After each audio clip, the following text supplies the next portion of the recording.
Let us come before our Lord with thanksgiving in our heart. And according to Psalms 105:2, sing to him, sing psalms to him. Talk of all his wondrous works. It is expedient to enter his presence with hymns and praise songs combined, music for our emotional uplifting with biblical truths in the form of poetry or lyrics, which is the primary composite of the Psalms. Psalm hymns are a religious ode or a sonnet that is an elaborately structured poem, praising and glorifying our God along with his unearthly attributes and often describe his merciful and gracious nature combined with his intellectual prowess.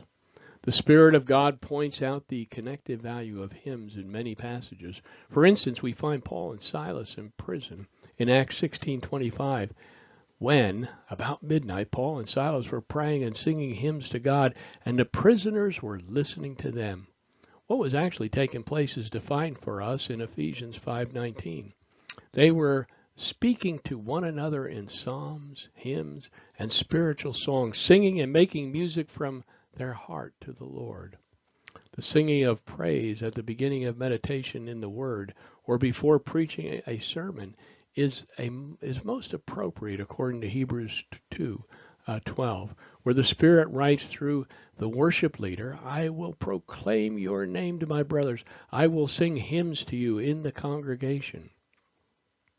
And his purpose in that, which is stated in Colossians 3:16, let the message about our Messiah dwell richly among you, teaching and admonishing one another in all wisdom, and singing psalms, hymns, and spiritual songs with gratitude in our hearts to God. The passage in Colossians 3:16 implies a peculiar decree of Christ for his Christians to enjoy holy singing as an act of faith, as James 5:13 speaks out. Is anyone among you suffering? Then he must pray. Is anyone cheerful? Then he is to sing praises.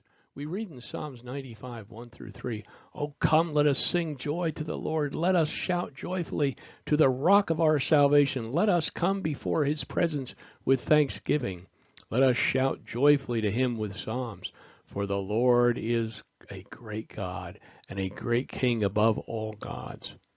And we will close with in this morning's Breakfast Bible Bites with this psalm that we are also familiar with, Psalm 100, verses 1-5. Make a joyful noise unto the Lord, all ye lands. Serve the Lord with gladness. Come before his presence with singing. Know ye that the Lord, he is God. It is he who hath made us, and not we ourselves. We are his people, and the sheep of his pasture. Enter into his gates with thanksgiving, and into his courts with praise.